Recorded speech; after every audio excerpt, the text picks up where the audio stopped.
dream in time gone by.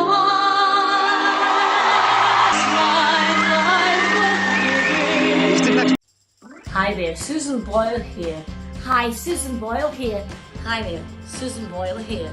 When Susan Boyle stepped onto the Britain's Got Talent stage in 2009, the audience saw only a lonely middle-aged woman with frizzy hair, no makeup, and a thick Scottish accent, and they laughed.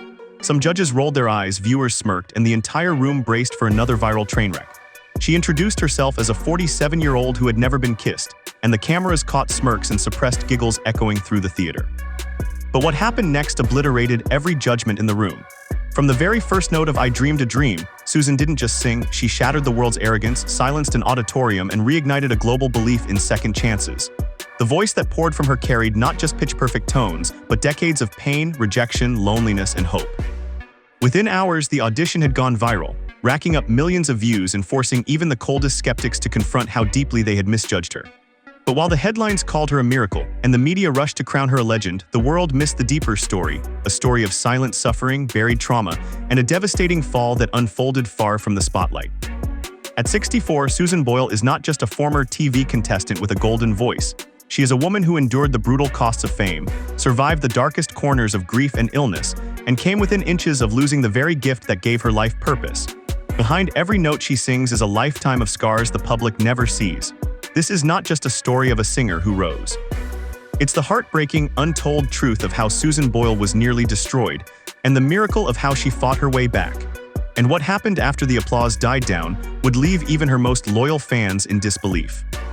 Long before the world heard her voice, Susan Boyle's life was quietly being defined by a single phrase scribbled in a doctor's file: mild brain damage. Born on April 1, 1961 in a cramped home in Blackburn, Scotland, Susan entered a world that wasn't ready for her. During delivery, she was briefly deprived of oxygen, and from that moment, judgment began to suffocate her. To the medical community, it was a clinical note, but to society, it became a life sentence.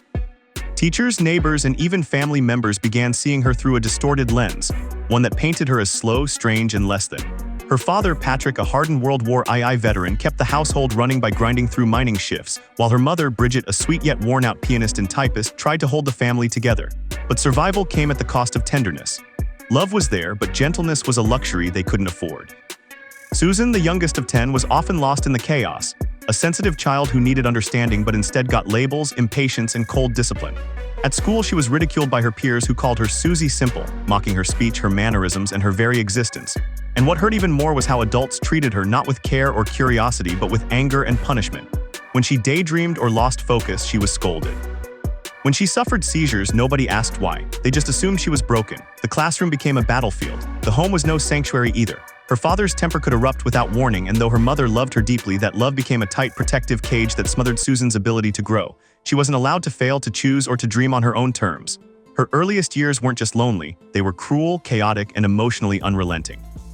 And so before Susan Boyle ever stood in front of a microphone, the world had already decided what she couldn't do. But what they didn't know was that inside this misunderstood girl was a voice that refused to be silenced. The cruelty Susan endured as a child didn't stop at the schoolyard. The real heartbreak unfolded in the quiet corners of her home and the fragile moments where she thought she was finally seen, only to be told she wasn't enough. In her mid-20s, after years of being overlooked and dismissed, Susan met someone who made her believe that love was possible. His name was John, a kind young man who treated her with dignity and warmth, offering her a glimpse of a future that didn't revolve around ridicule or rejection. But just as quickly as hope appeared, it was ripped away. Her parents stepped in with firm disapproval, insisting she wasn't ready, wasn't independent, wasn't capable of knowing what was best for herself. And just like that, the relationship ended not because of distance or disagreement, but because of control. The decision wasn't hers to make. That kind of heartbreak leaves a clean scar, one that never quite stops aching. Years later, Susan would reflect on the experience with the words, "It felt like the world had written me off before I even had a chance to begin." She wasn't exaggerating. Her entire youth was a collage of isolation, humiliation, and erasure. Teachers didn't nurture her, peers mocked her. Even within her own family, she was handled with fragility rather than trust. What little agency she did gain was met with interference. The loneliness ran deep, and worse, it was normalized. She internalized it, she adapted to it. And in the quiet of her room, Susan began to believe that maybe this was all her life would ever be, a forgotten voice in a noisy world that didn't want to hear her. But buried beneath that despair was something powerful. Because even when the world told her no, Susan Boyle never truly stopped dreaming. She just had to dream in secret. While the world dismissed Susan Boyle as unremarkable, she was building a sanctuary no one could touch, a world made of melody, rhythm, and unspoken resilience. Music became her secret weapon, her emotional survival kit. When classmates laughed, she hummed quietly. When adults misunderstood her, she retreated into lyrics. When home felt like a prison and first love was taken from her, the one thing she could never be separated from was her voice. It was the one part of her that wasn't broken. Her mother Bridget saw it early in the way Susan's humming matched piano notes, in how she could memorize hymns with uncanny precision, and in the rare moments when she truly smiled. Their modest home in Blackburn came alive with the soft chords of a worn-out piano, and for a few hours each night, music turned the chaos into calm.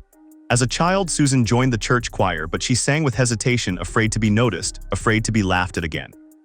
But little by little, the voice grew stronger. Local talent shows offered small stages, and she took them, trembling but determined. Yet even then, audiences barely clapped. They didn't see a star, they saw an awkward woman who didn't fit the mold. In 1995, she appeared on a TV show called My Kind of People and was openly mocked by both the audience and the host, Michael Barrymore, before she even sang a note. The performance ended not in cheers but in humiliation. And still, Susan didn't quit. She recorded demo tapes with what little money she had, mailing them to record labels, radio stations, and talent scouts, most of whom never responded. The silence was brutal, but it didn't kill her spirit. Bridget continued whispering in her ear, "You have a gift, Susan, don't hide it." And that whisper became a lighthouse. Every time the world ignored her, every time she was told she didn't belong, those words pulled her back. Because Susan Boyle didn't need validation to know her worth, she just needed one person to listen. And when the world finally did, it would never forget her name again. On April 11, 2009, the world changed for Susan Boyle, and so did her life in ways no one, not even she, could have predicted. That day started like any other, quiet and unremarkable, until Susan, then 47, stepped onto the stage of Britain's Got Talent in Glasgow. She wore a plain beige dress, no makeup, and her famously unkempt hair. Her demeanor was awkward, her gait hesitant, and her admission that she had never been kissed brought visible eye rolls from the judges and audible chuckles from the crowd. To them, she was already a joke before she even opened her mouth. But then she sang. From the very first note of I Dreamed a Dream, the energy in the room shifted like a lightning strike. Her voice soared, rich, emotional, and impossibly pure. It didn't just surprise the audience, it stunned them. Simon Cowell, known for his razor-sharp skepticism, leaned forward in disbelief. Amanda Holden clutched her chest. Ant and Dec watched slack-jawed from the wings. By the chorus, the entire theater was on its feet, cheering through tears, their shame mirrored in their faces for having doubted her in the first place. That performance didn't just earn applause, it obliterated prejudice. Within 24 hours, the clip exploded across the internet. Tens of millions of views poured in from every corner of the globe. Celebrities like Ashton Kutcher and Demi Moore tweeted their amazement. News anchors scrambled to learn her name. She hadn't even won the competition yet, but that didn't matter. Susan Boyle had already won something far bigger, the world's respect. She had defied every societal expectation tied to appearance, age, and background, and in doing so she became a beacon for millions of people who had been overlooked, written off, or told their time had passed. For one magical moment, Susan didn't just sing a song. She flipped the script on everything we thought we knew about talent, beauty, and dreams, and the world would never see her or itself the same way again. But what the world saw as triumph was, behind the curtain, quietly unraveling Susan Boyle's mental and emotional health at a terrifying speed. Almost overnight, Susan was launched from obscurity into a relentless tornado of fame that she was wholly unprepared to handle. Gone were the calm mornings in West Lothian, replaced by flashing paparazzi outside her modest home, endless phone calls from international media, interview requests stacking to the ceiling, and producers expecting her to perform, smile, and speak on cue like a trained star. But Susan had no blueprint for fame, no support system prepared for such intensity. She began to suffer from severe anxiety, insomnia, and emotional exhaustion. Her health deteriorated rapidly under the pressure. Tabloids started spinning stories about her behavior, feeding off the very breakdown they were helping to cause. And just hours after the Britain's Got Talent finale, a moment that should have cemented her joy, she was rushed to a private London clinic under the official story of extreme exhaustion. But the truth was darker. She wasn't just tired. She was collapsing under the burden of being the world's unlikely hero while internally screaming for space, for silence, for help. Susan was being celebrated on every television screen in the world while sitting in a hospital room, too overwhelmed to speak. And still, the cameras didn't stop. The lights didn't dim. The machine kept moving, demanding more from a woman who had only ever wanted to sing. This wasn't the cost of fame, it was the price of being unprepared, unsupported, and human in a world that turns fragile souls into public property the moment they go viral. And the tragedy is, the world never even saw it happening. While the world fell in love with Susan Boyle, she was privately grieving the loss of the only person who ever truly believed in her, her mother, Bridget. 2 years before her historic audition, in 2007, Bridget passed away. And when she died, something inside Susan collapsed. She didn't just lose a parent, she lost her anchor, her confidant, her emotional protector. Susan retreated into their family home in Blackburn and stayed there, alone, sleeping in the same childhood bedroom where she once cried herself to sleep as a mock schoolgirl. The walls had been repainted, but the pain hadn't. After Bridget's death, Susan shut herself off from the world for days, unable to eat, answer the door, or speak. Her cat Pebbles stayed curled against her, as if sensing that no human could comfort her in that moment. "When Mom died, a part of me died too," Susan would later confess. "I sang for her, not for the world. Fame came afterward, but it never filled the void." Her siblings moved on with their lives, but Susan stayed behind, not out of fear, but because that house was the last place where she had ever felt fully loved. It was where her voice had first been nurtured, where piano keys and lullabies replaced ridicule. And though the world screamed her name now, she still preferred the silence of the home where her mother once whispered, "Don't hide your gift." That whisper was gone now, and even global success couldn't bring it back. The public saw her rise, but they never saw the woman who sat quietly each night in a too familiar room, mourning a mother who never got to witness her daughter's vindication. As Susan tried to navigate her new reality, the universe handed her another cruel twist. For most of her life, she had believed she suffered from brain damage due to complications at birth. It wasn't until 2012, at the age of 51, that she received a shocking, belated diagnosis. She was on the autism spectrum, specifically with Asperger syndrome. Suddenly, the bullying, the social anxiety, the awkwardness, and emotional overloads all made sense. The diagnosis brought clarity, but it also brought a lifetime of grief. "I always felt like I didn't fit," she said. "Now I know why." But just as she began to process that revelation, another blow followed: a diagnosis of type 2 diabetes. For someone who had used sweets, especially chocolate, as an emotional crutch during her darkest hours, it felt like even the smallest comforts were being stripped away. She began walking daily, not for fitness or image, but for survival. But the greatest heartbreak came in April 2022, when she suffered a minor stroke, one that felt anything but minor. She woke up to slurred speech, a heavy mouth, unsteady steps, and the devastating realization that she could no longer sing. The voice that had carried her through trauma, rejection, and loss, the very gift that gave her a second life, was suddenly gone.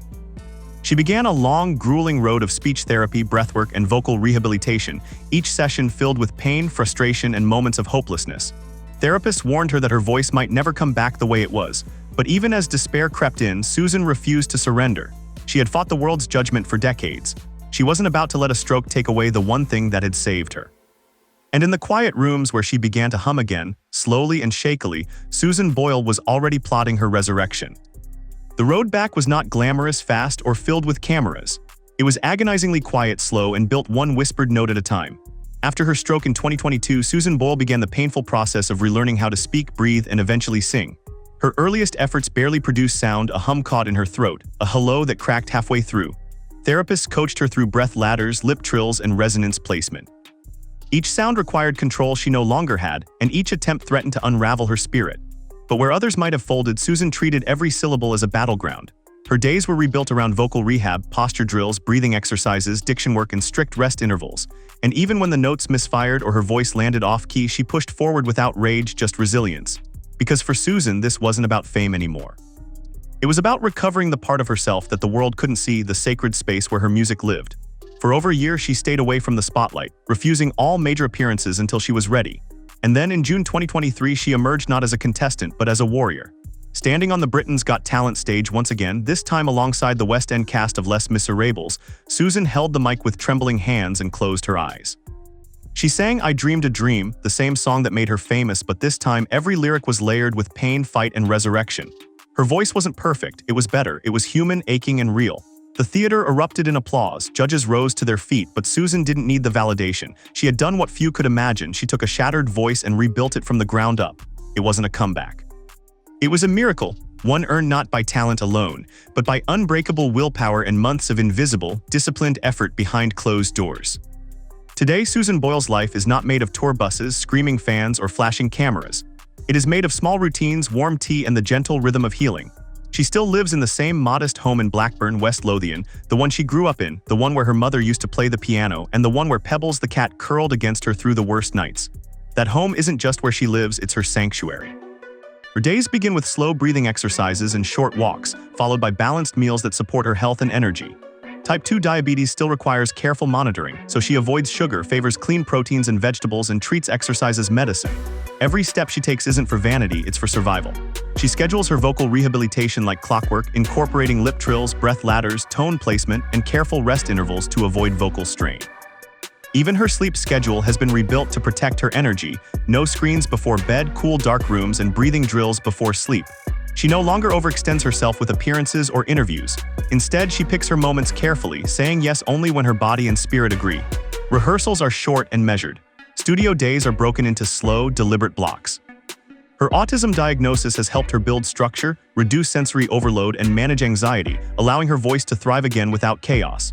Susan is recording again not to chase chart-topping hits, but to leave behind something true to her current range and story. She's even contributing to a film soundtrack and working quietly on a documentary that tells her story without makeup or filters. It's not fame she's after, it's peace. The kind that doesn't come from applause, but from knowing you are living truthfully, at your own tempo, with your feet firmly on the ground. Susan Boyle didn't just break stereotypes, she broke through the suffocating silence that tries to erase people like her. The world almost missed her entirely, dismissing her as a joke, ignoring her for decades, and nearly destroying her when fame finally came. But through it all, the childhood trauma, the humiliation, the stroke, the misdiagnosis, and the crushing isolation, Susan never let the light inside her die. She stood back up time and again when everyone expected her to vanish. And now, at 64, she isn't defined by her vocal range or viral fame, she's defined by her courage. She taught us that real strength isn't loud. It's quiet, consistent, and often invisible. It's waking up each day to do the hard things no one sees. It's rebuilding your voice from silence. It's choosing therapy over burnout, structure over chaos, healing over headlines. Her deepest regret remains not experiencing romantic love or motherhood, but rather than dwell in bitterness, she gave her tenderness to others, visiting elderly neighbors, serving her parish, and calling those who needed comfort. Her life is a living contradiction to what the industry idolizes. She didn't chase legacy, she protected her peace. She doesn't perform for fame, she sings for herself, for her mother, and for the quiet girls still being ignored in crowded classrooms. And when the final note of her story fades, the world will remember not just the voice, but the fight behind it. Susan Boyle is more than a miracle moment on a talent show. She's a living reminder that it's never too late to be heard, and that some dreams, no matter how bruised, never truly die.